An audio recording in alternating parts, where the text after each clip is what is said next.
2021년 3월 9일 모의고사에 출제되었던 김혜란의 도도한 생활이라고 하는 현대소설이고요. 단편소설이고 세태소설입니다. 세태소설이라는 건 어떤 세상의 모습,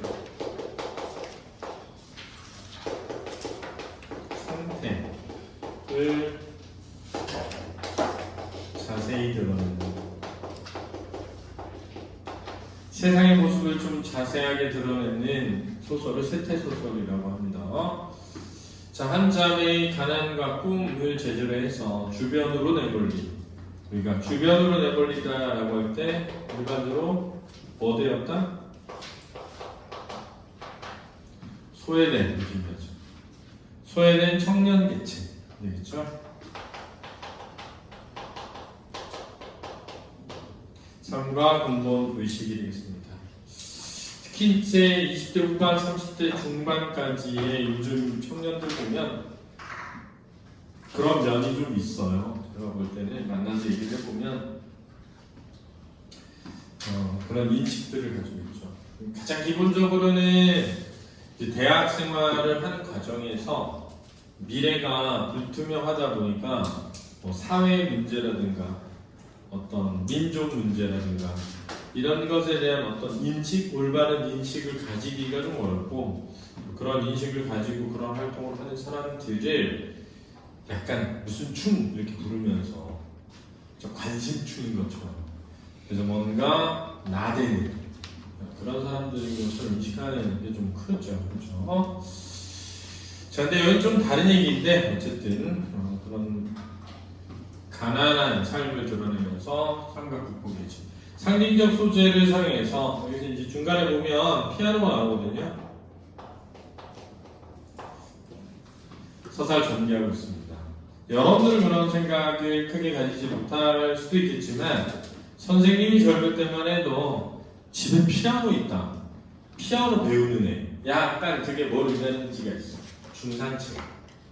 적어도 피아노가 집에 있는 애들은 잘 사는 애, 피아노를 배운 애들은 잘 사는 애, 이런 게 있는 거거든요. 선생님 어릴 때, 아니 어릴 때는 아니라 대학 때 이제 대학교 학생회 회장들 모임이 있어가지고 교대를 가는 게 있어. 교대, 서울교대. 그래서 교대에 그 강당에서 회의를 하고 뒤풀이를 하고 있는데 기타가 있더라고. 그래가지고 기타를 제가 치면서 막 노래를 했죠. 애들이 주위에 모여가지고 너 언제 기타 쳤어? 그러면서 막 약간 분위기를 막 모으면서 그러고 있는데 갑자기 그때 서울대 법대에 나온 애가 있었거든. 그 서울대 학생회장이 서울대 법대 출신이었어. 근데 갑자기 한쪽에 놓여 있는 피아노 있지. 피아노를 가더니 피아노를 치는데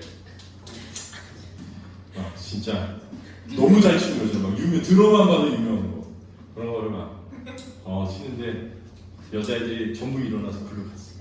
그래서 혼자 기타 치면서 되게 씁쓸했다? 약간?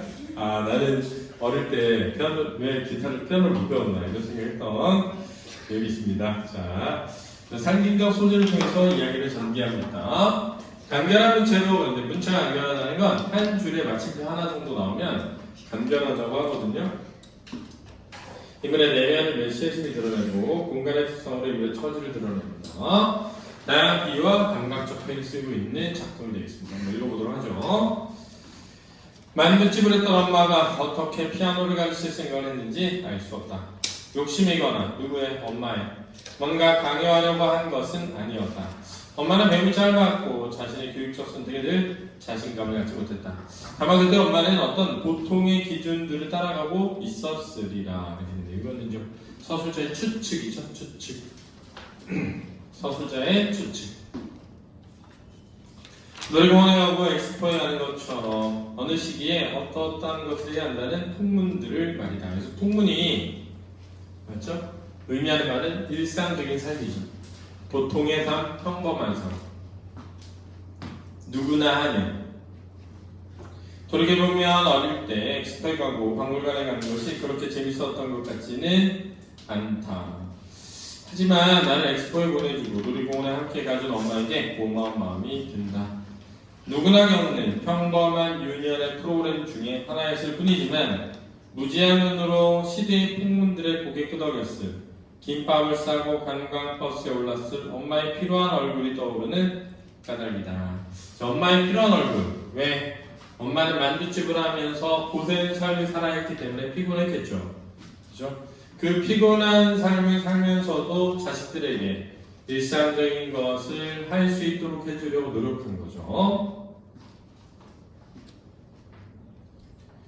이따가 내가 회전목마 위에서 비명을 지르는 동안 한 손으로 얼굴을 가린 채 벤치에 누워있던 엄마의 모습이 떠오르곤 한다. 그래서 자, 왜 회전목마에서 비명을 지르죠?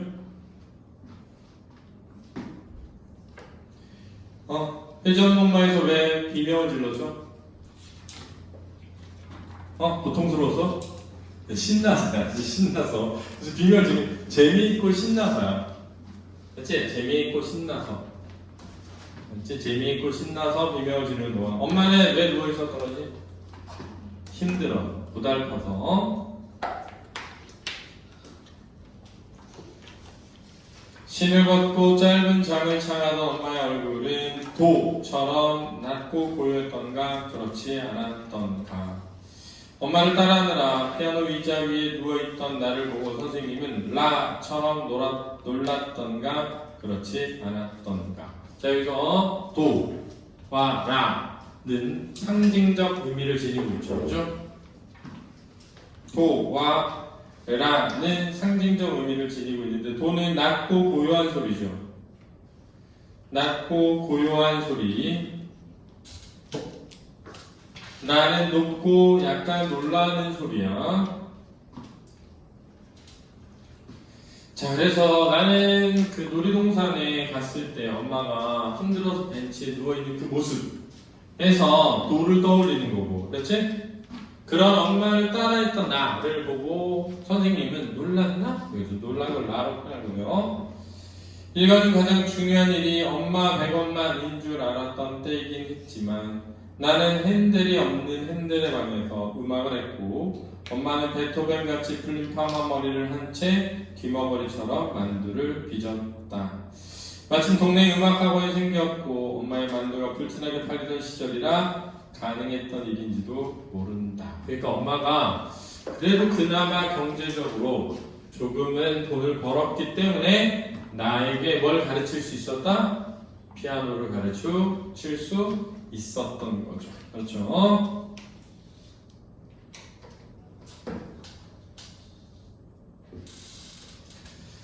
자, 핸델이 없는 핸델의 방에서 그랬는데 여러분 핸델 그러면은 핸델과 그레텔 해가지고 무슨 동화 속 주인공만 떠올릴 수 있는데 핸델도 음악가입니다. 그렇죠?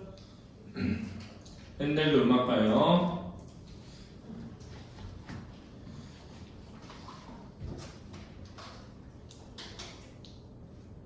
그래서 베토벤이 귀가 먹었잖아. 그지?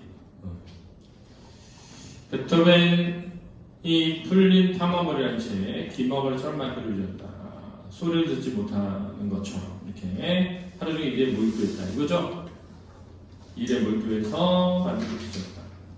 엄마는 내게 피아노를 사줬다. 피아노가 상징적 의미하는 바는 보통의 삶이 되겠습니다. 보통의 삶. 그 다음 제목을 통해 볼 때 도도하게 사는 삶이죠. 도도하게 살아가는 삶.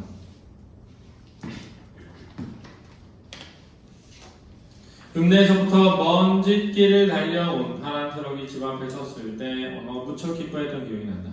세탁기도 냉장고다는 피아노라니. 자, 여기서 세탁기와 냉장고는 생활을 위해 필요한 필수품이죠. 그치? 생활을 위해 필요한 필수품이죠. 피아노는 사치품이죠. 약간 사치품이죠. 없어도 되는, 먹고 사는데 지장 없는.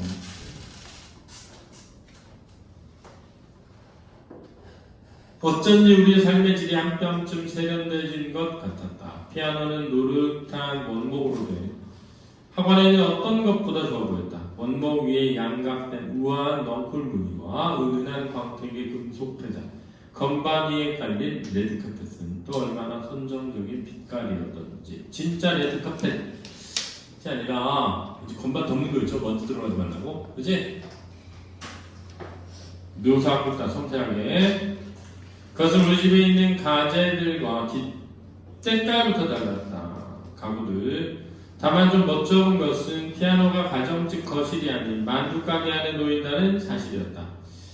우리 가족은 생계와 주거를 한 건물 안에서 해결하고 있었다. 그러니까 따로 거실이 있지를 않았던 거야. 알았니? 그러니까 어떻게 보면 좀 더 자신의 처지에는 어울리지 않았던 거죠. 우리 가족은 생계와 주거를 한 건물 안에서 해결하고 있었다. 낮에는 방에 손님을 들이고 밤에는 식구들이 이불을 펴고 잠자는 식으로 말이다. 피아노는 나와 언니가 쓰는 작은 방에 놓였다. 안방은 주방을, 작은 방은 홀을 마주보고 있었다. 나는 오후 내내 가게부터 피아노를 연주했다. 울림통을 크게 해주는 오른쪽 페달을 밟고 멋을 부려가며 소녀의 기도나 아드레날을 위한 발라드와 같은 곡을 말이다. 소녀의 기도는 아니? 뭐지 피아노고? 소녀의 기도 뭐야? 뭔지 알잖아. 몰라? 뭐지 소녀의 기도?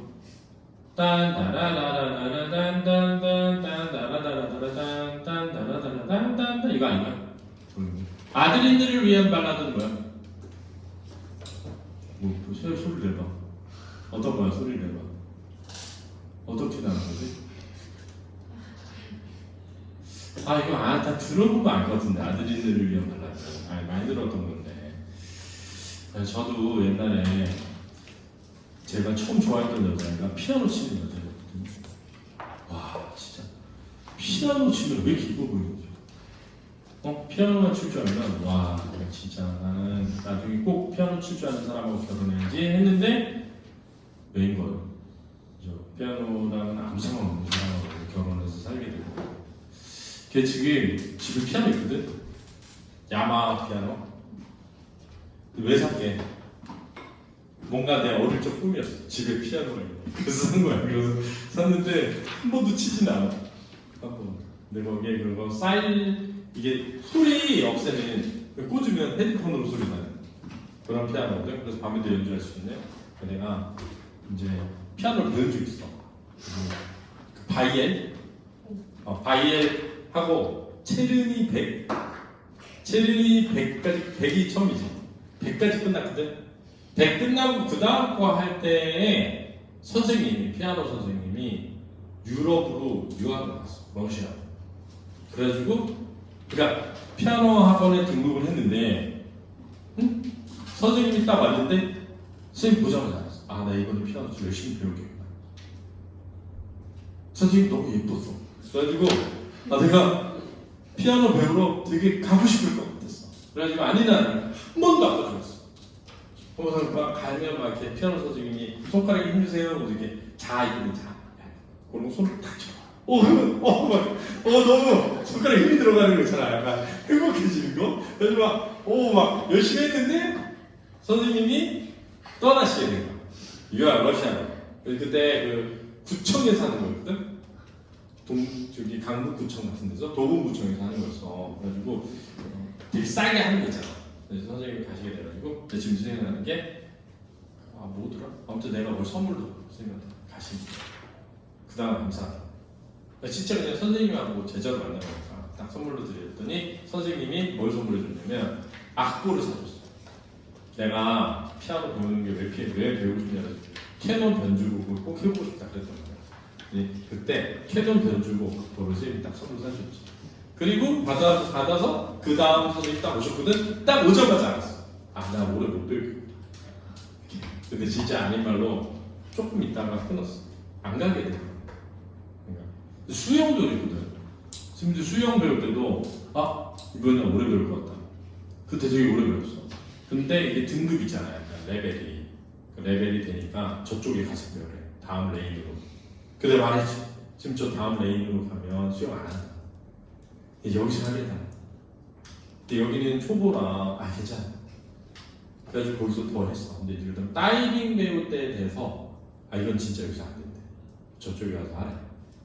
그 다이빙 할 때 그쪽 갔는데 다이빙 한 번 하고 그만뒀어. 왜냐면 다이빙 했는데 머리가 찢어졌어. 수영장 바닥에 머리를 찍어가지고 피가 막 쭉쭉 흘렀어. 이렇게 막 이렇게 흘렀어. 그래서 이거 너무 창피했어. 말 아침에 하는 거잖아, 막 수영하면. 자, 그랬다. 그래서 핸들도 없는 집에서 핸들을 연주하는 거예요.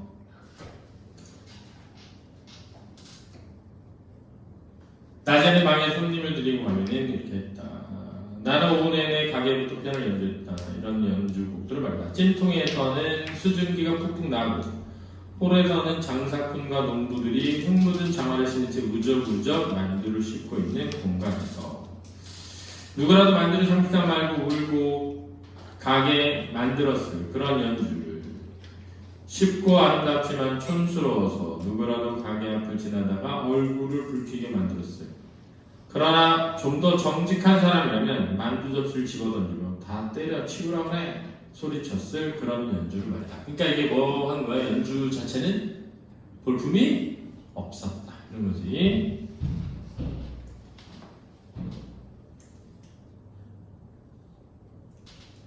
한 번의 연주가 끝난 뒤 박수 소리가 들려서 고개를 돌린 적이 있다. 오래도엔 백인 남자가 손바닥을 치며 원더풀! 이라고 소치고 있었다. 외국인과 나 사이에는 어정쩡한 침묵이 흘렀다. 나는 부끄러워서 수줍게 한마디 했다. 땡큐. 집안에서 밀가루 입자가 햇빛을 받으며 분분히 날려 묘사야. 건반을 짚은 손가락 아래로는 지문이 하얗게 묻어났다. 아빠의 빚보증 때문에 가게가 어려워졌지만 엄마는 피아노만큼은 빼앗기지 않고 싶어했다. 대학 진학을 앞두고 언니의 서울 반지하방으로 이사하게 된 나는 피아노를 가지고 가달라는 엄마의 부탁을 받게 된다. 자, 그래서 대부분은 서술자인 누구? 나의 뭐야?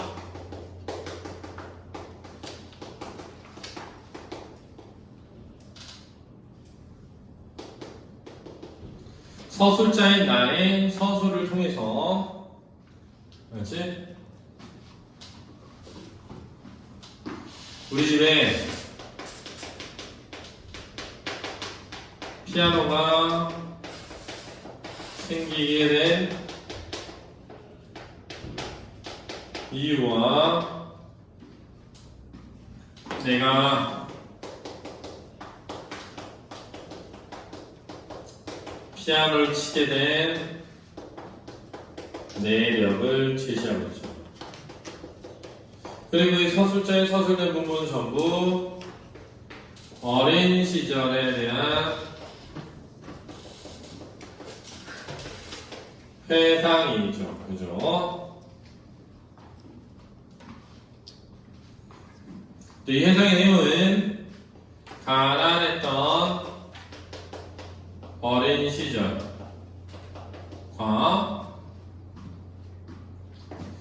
어떤 중산층의 평범한 삶을 상징하는 피아노를 통해서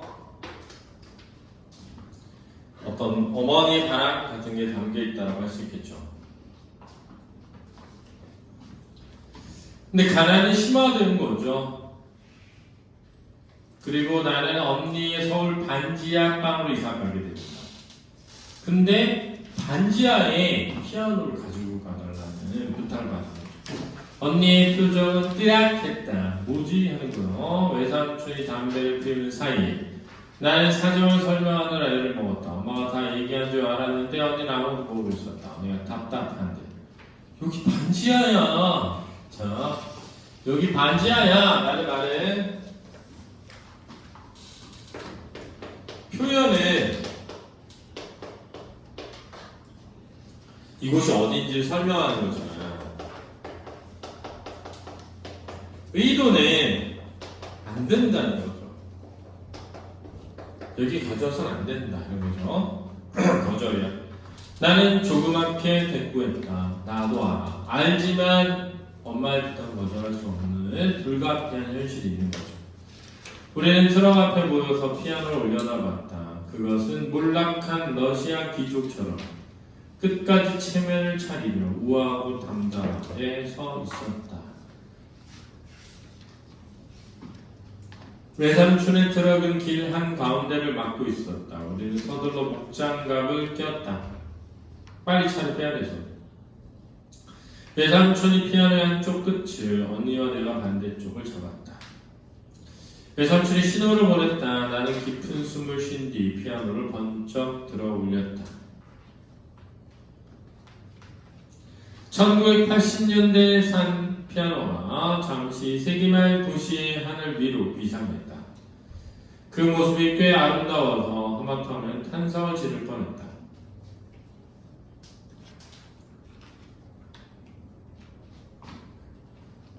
우리는 한 걸음씩 이동했다. 다리가 오들거리고 진땀이 났다. 사람들이 우리를 힐거렸다. 뒤에서 승용차 한 대가 비켜달라는 듯 경적을 울려댔다. 곧 건물 2층에 사는 집주인이 체육복 차림으로 내려왔다. 둥글둥글한 체구에 아침 체조를 빼먹지 않을 것 같이 생긴 50대 중반의 사내였다. 묘사고요. 그는 집 앞에서 벌어진 풍경이 믿기지 않는다는 듯 아연한 표정으로 서 있었다. 아연한, 얼떨떨한. 그렇지? 말이 돼? 그런 거죠. 나는 피아노를 든 채 어색하게 웃으며 목례했다. 언니 역시 눈치껏 사내에게 인사했다. 좁고 가파른 계단 아래로 피아노가 천천히 머리를 내밀고 있었다. 의인화된 표현이고요. 세탁기도 냉장고도 아닌 피아노라니. 자, 그래서 세탁기와 냉장고는 생활을 위해 필요한 것이라면 피아노는 사치품이죠. 어떻게 보면 우리 삶이 새뼘쯤 민망해지는 기분이었다. 그래서 아까 저 앞에 어릴 시절에는 새뼘쯤 세련된 것이라고 느꼈는데 민망한 이유는 가난한 현실과 어울리지 않기 때문이지. 맞지? 가난한 현실과 어울리지 않기 때문이지. 갑자기 쿵 하는 소리가 났다. 외삼촌이 피아노를 놓친 모양이었다. 우당탕탕. 피아노가 계단을 미끄러져 나갔다. 어느 날 다급하게 피아노 다리를 붙잡았다. 윙 하는 공명 사이로 악기 속에 여러 개의 시간이 뭉개지는 소리가 났다. 피아노 넝쿨 무늬가 고장난 스프링처럼 흔들리고 있는 모습이 보였다. 충격 때문에 몸에서 떨어져 나간 모양이었다. 그제 나는 내가 오랫동안 양갑된 거라고 믿었던 그 문양이 사실은 본드로 붙여진 것이라는 걸 깨달았다. 그러니까 어린 시절부터 아주 고상하고 고급진 피아노라고 생각했는데 그 실체가 드러나는 거죠. 우리는 외삼촌의 안색을 살폈다. 외삼촌은 괜찮다는 신호를 보낸 뒤 다시 계단을 내려갔다. 나는 외삼촌의 부상이나 피아노의 상태가 걱정되지 않았다. 그보다는 쿵 소리. 내가 처음 도착한 도시에 울려 퍼지는 그 사실적인, 커다랗고 노골적인 소리에 얼굴이 붉어졌다.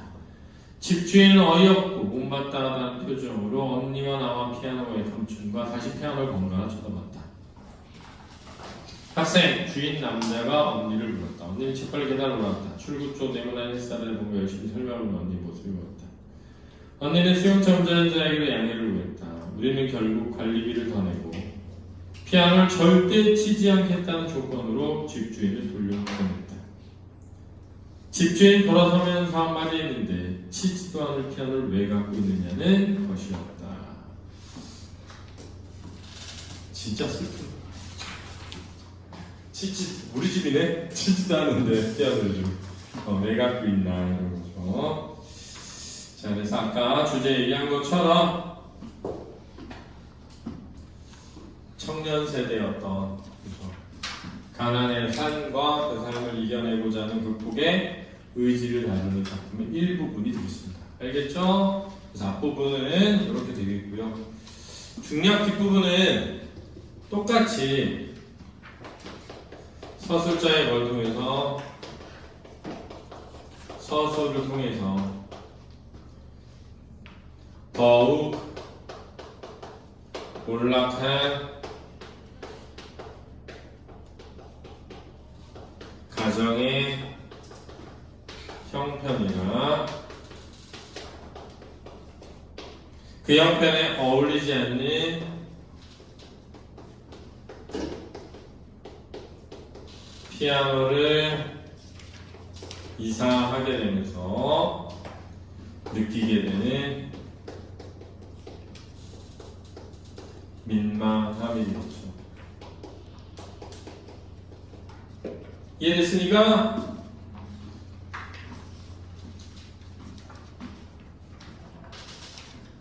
자, 수고했습니다.